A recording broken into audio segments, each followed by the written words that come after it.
Hello everyone, Indian agri course channel में आप सभी का स्वागत है। आज की क्लास में हम डिस्कस करेंगे water use efficiency affecting factors. जैसे हमने लास्ट क्लास में हम डिस्कस कर चुके हैं crops and varieties, agronomic practices, climatic factors. आज की क्लास में हम डिस्कस करेंगे एवोपोट्रांसपिरेशन। एवोपोट्रांसपिरेशन means transpiration by the plants and evaporation from the soil। ये क्या है? कंबाइंड फॉर्म में हम इसको क्या बोलेंगे? एवोपोट्रांसपिरेशन। एवोपोट्रांसपिरेशन का जो मेजर सोर्स है एनर्जी का वो है सोलर रेडिएशन। ठीक है, ये प्लांट है, जैसे एक फील्ड है, फील्ड पे ये क्या है? ओपन एरिया है, सरफेस एरिया है सोयल का, ये क्या है? प्लांट। प्लांट क्या करेगा? ट्रांसपिरेशन करेगा और सोयल क्या करेगी? इवेपोरेशन करेगी। ठीक है, अब सोयल को और प्लांट को दोनों को एनर्जी कहां से मिल रही है? सन से। एनर्जी कहां से मिल रही है? सन से। ठीक है, तो सन क्या है? एक मेजर सोर्स है एनर्जी का फॉर एवोपोट्रांसपिरेशन। जब जो वाटर है, अगर 1 ग्राम वाटर है तो उसको लिक्विड से वेपर फॉर्म में कन्वर्ट करने के लिए 590 कैलोरी एनर्जी की रिक्वायरमेंट होती है। अगर हम मान लेते हैं जैसे 1 हेक्टेयर एरिया है, 1 हेक्टेयर एरिया में जो मीटर स्क्वायर में एरिया होता है वो होता है 10,000 मीटर स्क्वायर। ठीक है, और अगर 1 mm per day water loss होता है फील्ड से 1 हेक्टेयर से, अगर 1 mm डेप्थ का वाटर लॉस होता है बाय दी सोलर रेडिएशन, तो पर डे कितना वाटर लॉस हुआ? 10 metre cube per hectare per day. तो ये क्या है? एक मेजर क्या है? वाटर का लॉस है, और जिसकी वजह से वाटर यूज एफिशिएंसी क्या है? कम है।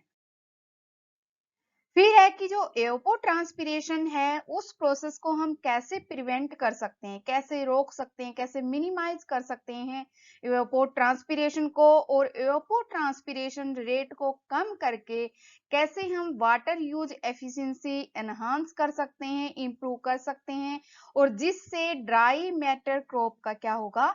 इंक्रीज होगा। मींस जो फाइनल यील्ड होगी क्रॉप की वो क्या होगी? इंक्रीज होगी। तो फर्स्ट जो हम यूज करते हैं वो है मल्चिंग। ठीक है, मल्चिंग क्या होती है? एक मटेरियल होता है, जैसे लाइक दैट ये प्लास्टिक मटेरियल है, ये क्या है? हमने क्रॉप रेजिड्यू यूज किया है क्रॉप के अंदर। ठीक है, एक मटेरियल की थिन लेयर होती है on the soil surface to prevent the capillary movement. जैसे ये क्या है? ये है सॉयल सरफेस है, यहाँ पे क्या है? कैपिलरी मूवमेंट है। इस कैपिलरी मूवमेंट को ब्रेक करने के लिए ही थिन लेयर स्प्रेड की जाती है सॉयल सरफेस के ऊपर, जिससे जो क्या है? एवापोरेशन रेट है वो रिड्यूस होता है, और वीड की पॉपुलेशन भी बहुत ज्यादा हद तक कंट्रोल होती है, क्योंकि वीड भी क्या करते हैं? ज्यादा ट्रांसपिरेशन करते हैं, और वो प्लांट को वाटर की इतनी अवेलेबिलिटी नहीं हो पाती, और सारा पानी कौन यूज कर लेता है? वीड्स। तो मल्चिंग क्या है? हम प्लास्टिक यूज कर सकते हैं मल्चिंग के लिए, और क्रॉप रेजिड्यू हम यूज कर सकते हैं, जैसे व्हीट स्ट्रा है, राइस स्ट्रा है, या फिर शुगर केन ट्रेस है। ठीक है, वो सब हम यूज कर सकते हैं। लेकिन एक इफेक्टिव, एक परफेक्ट मल्चिंग वही होती है जो आर्टिफिशियली क्या करे? कैपिलरी ब्रेक कर सके। ठीक है, या फिर पुअर कैपिलरी कंडक्टिविटी हो। ठीक है, जो कंडक्टिविटी कम करे। जैसे अब हमने नेचुरल ले लिया, नेचुरल हमने क्या लिया? क्रॉप रेजिड्यू हम यूज करते हैं, तो क्रॉप रेजिड्यू क्या करेगा? जैसे ही सोयल के कांटेक्ट में आता है तो वो कुछ amount, measurable amount water absorb कर लेता है, और वो वाटर अब्जॉर्ब करता है जो रेजिड्यू, जैसे ही सोलर रेडिएशन आती है वहां से वो हीट अब्जॉर्ब करेगा, तो वो वाटर फिर क्या है? एटमॉस्फेयर में इवेपोरेट हो जाएगा। लेकिन जो प्लास्टिक है, प्लास्टिक में ऐसी कंडीशन क्रिएट नहीं होती। ठीक है, कुछ हद तक जो प्लास्टिक वाला मल्चिंग है वो क्या है? बेनिफिशियल है। लेकिन जो प्लास्टिक वाली मल्चिंग है उसमें और प्रॉब्लम्स क्रिएट हो जाती हैं, जैसे जो टेम्परेचर है, जैसे क्योंकि एरेशन का है, सर्कुलेशन है, वो भी क्या हो जाता है, प्रिवेंट हो जाता है। तो ये ज्यादा हद तक इतने सिग्निफिकेंट नहीं है मल्चिंग वाले, जो इवापोट्रांसपिरेशन को प्रिवेंट करने के लिए हम यूज करते हैं नेचुरल मल्चिंग और प्लास्टिक वाली मल्चिंग यूज करते हैं। फिर है ridge and furrow. Ridge and furrow की जो डायरेक्शन है, जो सोइंग डायरेक्शन हम यूज करते हैं डिफरेंट क्रॉप्स के लिए, उसका भी इफेक्ट आता है वाटर यूज एफिशिएंसी पे और किस पे, एवापोट्रांसपिरेशन पे। ठीक है, तो हमने रिज और फरोस उस डायरेक्शन में बनानी है जिसकी वजह से जो सोलर रेडिएशन की हीट है, जैसे हमने इस डायरेक्शन में बनाई, ये यहाँ पे सन है, ठीक है, और ये नॉर्थ फेसिंग साइड है, ये है नॉर्थ और ये है ईस्ट और ये है वेस्ट। अगर हमने इस डायरेक्शन में रिज एंड फरोज बनाई है, ये नॉर्थ फेसिंग है, तो क्या है, जो जैसे सन आता है तो सन की रेडिएशन कम पड़ती है।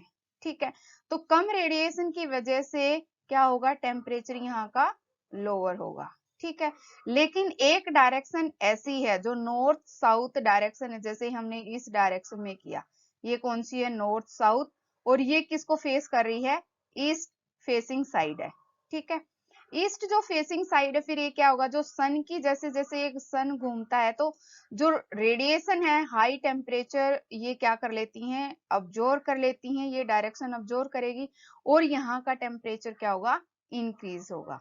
ठीक है, और एक कंडीशन है जहां पे फ्लैट हमने क्रॉप की सोइंग की है, ना कोई रिज है ना कोई फरो है। ठीक है, तो सबसे लो जो टेम्परेचर है, जो जहां पे सोलर रेडिएशन कम इंटरसेप्ट की जाती हैं, वो डायरेक्शन है नॉर्थ फेसिंग साइड। ठीक है, ईस्ट वेस्ट डायरेक्शन में अगर हम रिज एंड फरो बनाएंगे तो वहां का टेम्परेचर 6.1 डिग्री सेल्सियस कम होगा in comparison to flat surface. लेकिन अगर हमने ईस्ट फेसिंग साइड की ये वाली जो डायरेक्शन है, अगर हम इस डायरेक्शन में रिज और फरो बनाएंगे तो वहां का टेम्परेचर 2.6 डिग्री सेल्सियस ज्यादा होगा in comparison to flat surface. Okay, फिर है एंटी ट्रांसपेरेंस भी हम यूज कर लेते हैं, किसको, ताकि वाटर की अवेलेबिलिटी हो प्लांट को लॉन्गर टाइम के लिए। ठीक है, तो प्लांट सरफेस पे कुछ ऐसा मेटेरियल या केमिकल अप्लाई किया जाता है, ठीक है, जो क्या करेगा, या तो स्टोमेटा को क्लोजिंग का काम करेगा या फिर एक थिक फिल्म बनाएगा लीफ के सरफेस पे, जिससे ट्रांसपिरेशन रेट कम हो जाएगा, क्योंकि जैसे ही सोलर रेडिएशन आएंगी तो सोलर रेडिएशन इतनी अब्जॉर्ब नहीं कर पाएंगी प्लांट की लीफ, और उससे टेम्परेचर इंक्रीज नहीं होगा। टेम्परेचर इंक्रीज नहीं हुआ तो वाटर का जो लॉस है वो कम हो जाता है। ठीक है, फिर है जो रिफ्लेक्टेंट टाइप एंटी ट्रांसपेरेंट्स होते हैं, वो ऐसे ट्रांसपेरेंट्स होते हैं, जैसे सोलर रेडिएशन आई है, सोलर रेडिएशन जब आती है, जैसे यहाँ सन है, सन से जब सोलर रेडिएशन आती है तो ये रिफ्लेक्ट हो जाती हैं। ठीक है, तो यहाँ का टेम्परेचर फिर लीफ का क्या होगा, डाउन चला गया। तो ये भी क्या है, बेनिफिशियल है प्लांट के अंदर वाटर की अवेलेबिलिटी करवाने के लिए फॉर लॉन्गर टाइम के लिए। और हम कुछ यूज कर सकते हैं ग्रोथ रिटार्डेंट्स, जैसे कुछ प्लांट्स होते हैं, जैसे प्लांट की बहुत ज्यादा ग्रोथ हो जाती है, प्लांट की जितनी ज्यादा ग्रोथ होगी फिर सोलर रेडिएशन भी वो हार्वेस्ट उतनी ज्यादा करेगा और लीफ का टेम्परेचर बढ़ता जाएगा। तो अगर प्लांट की हाइट कम रहती है, ठीक है, रिटार्डेंट मींस जो प्लांट की हाइट को, ग्रोथ को कम करके रखे और जिसकी वजह से एवापोरेशन रेट कम हो जाएगा, एवापोट्रांसपिरेशन रेट, और जितना कम एवापोट्रांसपिरेशन रेट होगा उतनी ही ज्यादा वाटर यूज एफिशिएंसी होगी। फिर है वीड का कंट्रोल। वीड क्या है, मेनली जो एग्रीकल्चरल फील्ड हैं उनका मोस्ट इंपोर्टेंट रोल रहा है वीड्स का क्रॉप की यील्ड को रिड्यूस करने में। क्योंकि जो वीड है, एक साइड वीड का प्लांट है, दूसरी साइड किसी भी क्रॉप का प्लांट है, तो जो ज्यादा कंपटीशन है वो कौन करता है, स्ट्रॉन्ग है वो वीड का प्लांट है। ठीक है, ये वीड का है, ये क्रॉप प्लांट है, तो ज्यादा स्ट्रॉन्गर कौन होगा, वीड का प्लांट, क्योंकि इसकी जो एफिशिएंसी है न्यूट्रिएंट को अब्जॉर्ब करने की, वाटर को अब्जॉर्ब करने की या फिर सोलर रेडिएशन को हार्वेस्ट करने की कैपेसिटी इसकी बहुत ज्यादा होती है। तो ये क्रॉप प्लांट को क्या कर देता है, सुप्रेस कर देता है। ठीक है, क्या कर देगा, सुप्रेस कर देगा। और ऐसे जो क्रॉप, मेन क्रॉप है, जो एसोसिएटेड क्रॉप है, उसकी ईल्ड को क्या कर देगा, रिड्यूस कर देगा। ऐसे ही हमने कुछ क्रॉप्स के एग्जांपल लिए हैं जिसके अंदर वीड की अगर हाई इंटेंसिटी होती है तो कितना जो ईल्ड का लॉस है वो कर सकता है। जैसे मेज है, मेज के अंदर सबसे ज्यादा वीड का लॉस होता है, मींस ईल्ड का लॉस होता है। ईल्ड का लॉस एक डिपेंड करता है जैसे क्रॉप की स्पेसिंग, जैसे मेज है, मिलेट्स हैं, ये दोनों क्या है, 45 सेंटीमीटर की स्पेसिंग वाली क्या है, क्रॉप है, वाइड स्पेसिंग क्रॉप्स हैं। लेकिन दूसरी साइड क्या है, जैसे ग्राउंड नट है, ग्राउंड नट क्या है, कवर क्रॉप टाइप होती है, मींस ये स्प्रेडिंग टाइप क्रॉप होती है। इसके अंदर कोई ओपन एरिया नहीं रह पाता सोइल का, जिसकी वजह से वीड की पॉपुलेशन कम होती है।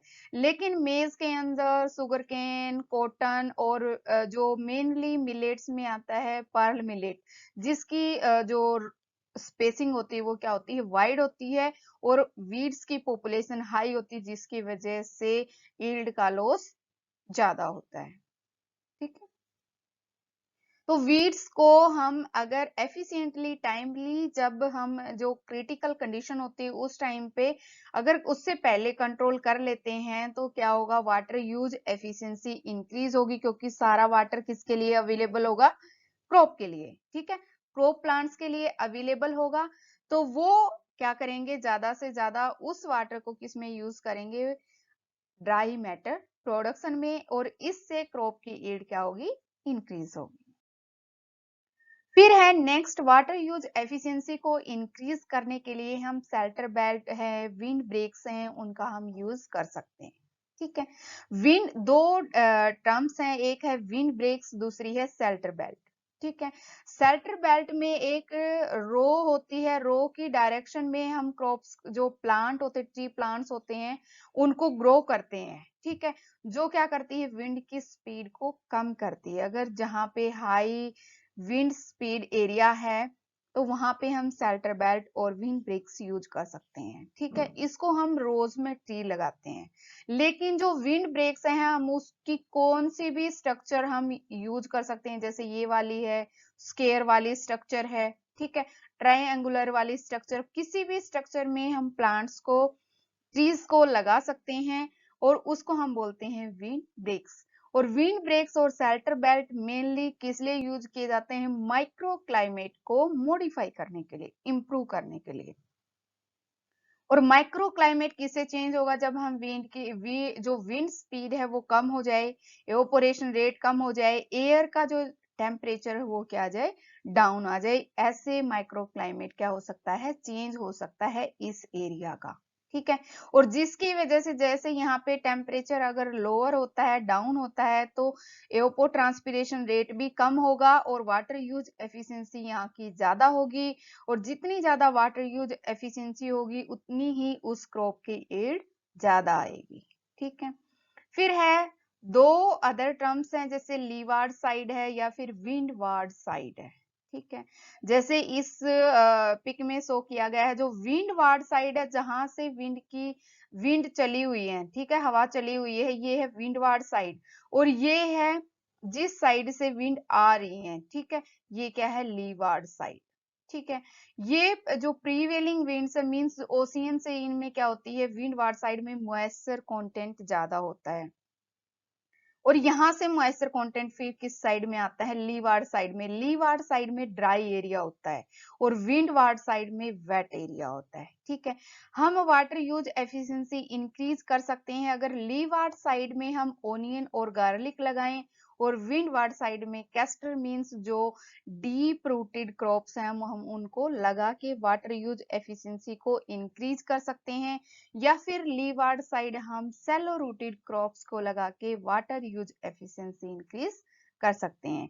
तो ये हैं कुछ ऐसे फैक्टर जो एवपोट्रांसपिरेशन रेट को रिड्यूस करके वाटर यूज एफिशिएंसी क्रॉप की इंक्रीज कर सकते हैं और क्रॉप की यील्ड हम इम्प्रूव कर सकते हैं, हाई क्रॉप हम यील्ड हार्वेस्ट कर सकते हैं। Thank you everyone for watching this video. Please video को लाइक करना ना भूलें, चैनल को सब्सक्राइब करें और वीडियो को शेयर करें। मिलते हैं नेक्स्ट वीडियो के साथ नेक्स्ट क्लास में। Thank you so much.